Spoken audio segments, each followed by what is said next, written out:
السلام علیکم ورحمۃ اللہ وبرکاتہ۔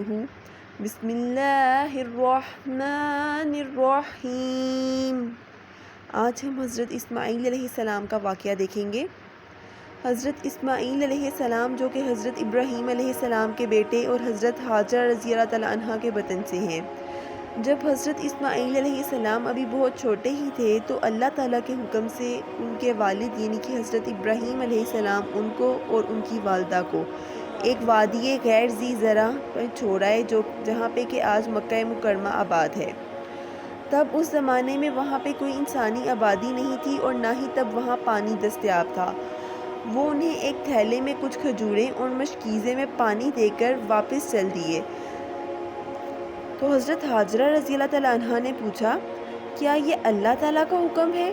تو حضرت ابراہیم علیہ السلام نے جواب دیا، ہاں۔ یہ سن کر حضرت حاجرہ رضی اللہ تعالیٰ عنہ کہہ اٹھی کہ پھر وہی ہماری حفاظت کرے گا۔ حضرت ابراہیم علیہ السلام وہاں سے چل کر پہاڑی پر پہنچے تو ایک دعا کی جس کا ترجمہ کچھ یوں ہے کہ اے پروردگار، میں نے اپنی اولاد کو میدان یعنی کہ مکہ میں جہاں کھیتی نہیں تیرے عزت والے گھر کے پاس لا بسایا ہے۔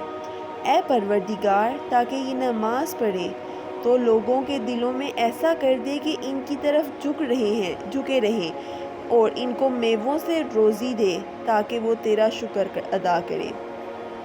اب حضرت ابراہیم علیہ السلام کے جانے کے بعد حضرت حاجرہ رضی اللہ تعالیٰ عنہ بچے کو دودھ پلاتی رہیں اور پانی پیتی رہیں۔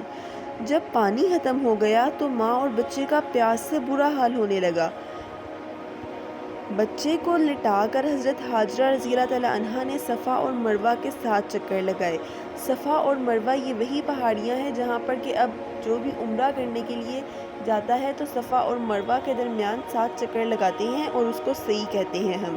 تو حضرت حاجرہ رضی اللہ تعالیٰ عنہ نے صفا اور مروہ کے 7 چکر لگائے جو کہ اللہ پاک کو اتنے پسند آئے کہ انہوں نے مناسک حج میں انہیں شامل فرما دیا۔ یعنی کہ جب کوئی حج کرنے جاتا ہے تو تب وہ صفا اور مروہ کے درمیان 7 چکر لگاتا ہے، یعنی کہ سعی کرتا ہے۔ سعی کرنا جو ہے وہ حج کے مناسک میں سے ایک ہے۔ اور آخری چکر جب حضرت حاجرہ رضی اللہ تعالیٰ عنہ کا مکمل ہوا تو جس جگہ پر انہوں نے بچے کو لٹایا ہوا تھا وہاں پر بچے نے ایڑیاں رگڑ رہا تھا اور اللہ تعالیٰ کے حکم سے اللہ تعالیٰ نے حکم دیا حضرت جبرائیل علیہ السلام کو کہ جہاں پہ اس بچے نے ایڑیاں رگڑی ہوئی تھی وہاں سے ایک پانی کا چشمہ بہہ نکلا اور چنانچہ ماں اور بیٹا یہیں رہنے لگے۔ پانی کی موجودگی کی وجہ سے یہاں پر ایک قبیلہ جرہم بھی ان کی اجازت لے کر وہاں پر آباد ہو گیا۔ اب ہم دیکھ لیتے ہیں حضرت اسماعیل علیہ السلام کے ذبح کرنے کا واقعہ، یعنی کہ ذبح کا واقعہ۔ سورہ صافات کی آیت نمبر 102 سے 105 میں فرمایا گیا ہے جس کا ترجمہ کچھ یوں ہے کہ جب وہ لڑکا یعنی کہ حضرت اسماعیل علیہ السلام حضرت ابراہیم علیہ السلام کے ساتھ دھوپ کرنے کی عمر کو پہنچ گیا تو ابراہیم علیہ السلام نے کہا کہ بیٹا، میں خواب میں دیکھتا ہوں کہ تجھے ذبح کر رہا ہوں، تو بتا اب تیری کیا رائے ہے؟ وہ بولا، ابا جان، آپ کو جو حکم ہوا ہے اس کی تعمیل کیجیے، انشاءاللہ آپ مجھے صبر کرنے والوں میں سے پائیں گے۔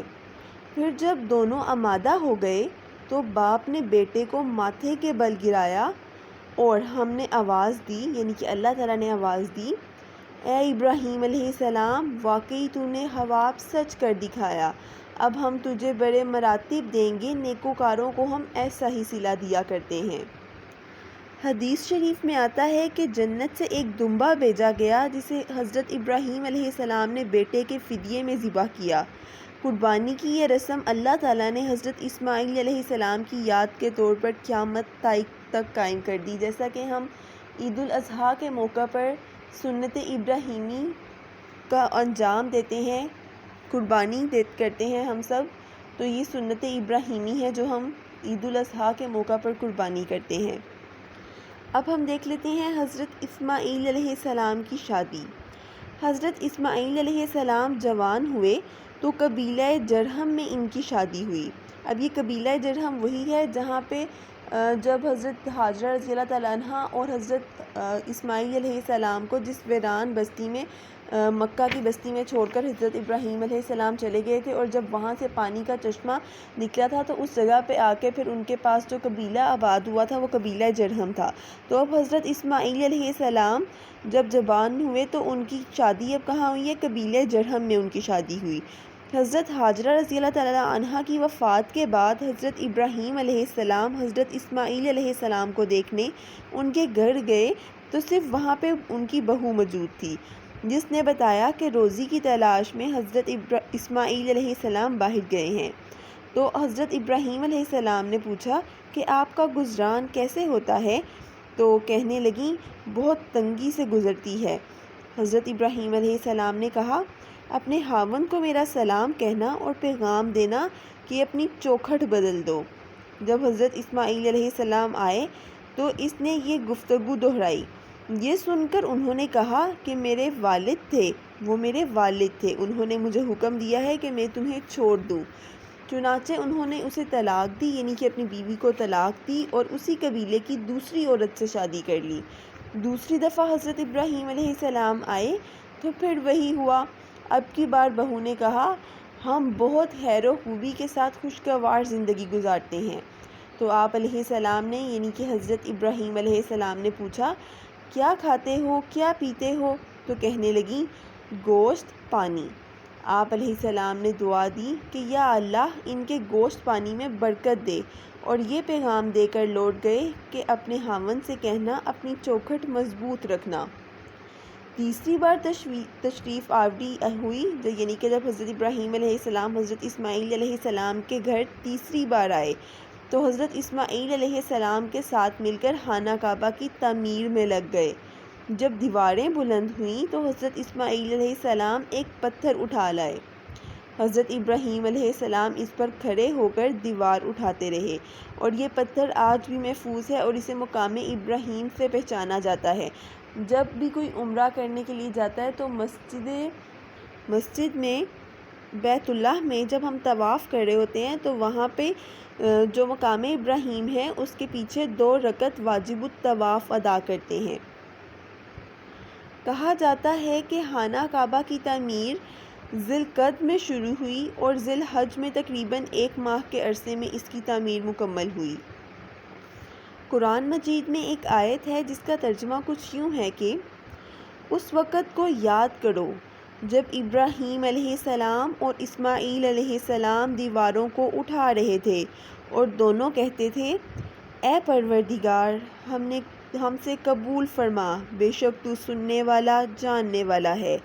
اے پروردگار بنا دے ہم دونوں کو اپنی فرما برداری کرنے والا، اور ہماری اولاد میں سے بھی ایک فرما بردار امت بنا، اور ہمیں احکام بتا دے اور ہماری توبہ قبول فرما، بے شک تو توبہ قبول فرمانے والا رحم فرمانے والا ہے۔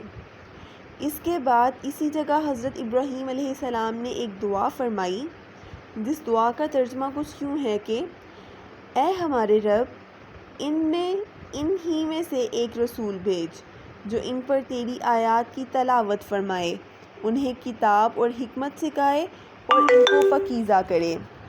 اس دعائے ابراہیمی کا نتیجہ یہ ہوا کہ کئی ہزار سال بعد جب اللہ تعالیٰ نے حضور صلی اللہ علیہ وسلم کو حضرت ابراہیم علیہ السلام کی نسل میں سے ہی بھیجا۔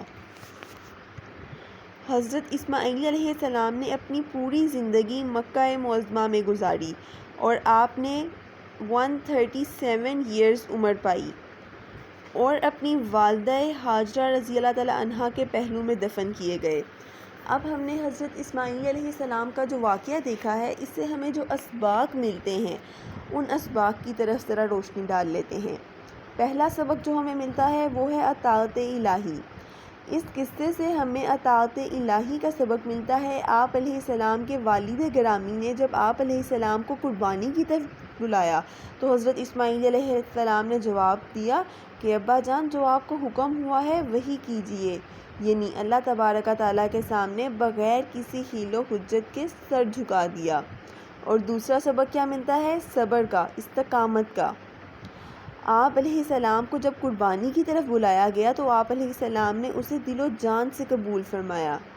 آپ نے صبر کا وعدہ کیا تو اسے پورا بھی کیا، اور صبر و استقامت کا مظاہرہ کر کے